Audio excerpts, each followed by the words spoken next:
Hi everyone, welcome back to another episode of Gameplay Classic. In this video, we will be learning how to find your user ID on Fruit Ninja 2. Finding your user ID can be helpful for various reasons on Fruit Ninja 2, such as seeking a support or connecting with friends.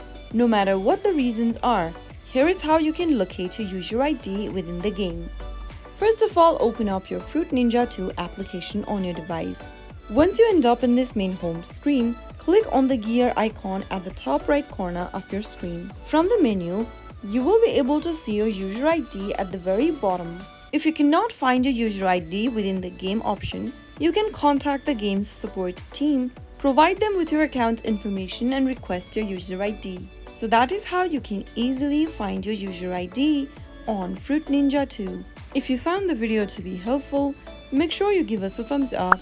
Don't forget to subscribe to the channel and hit the bell icon so that you never miss out on another update from us. I will be back again in the next episode. Thank you for watching.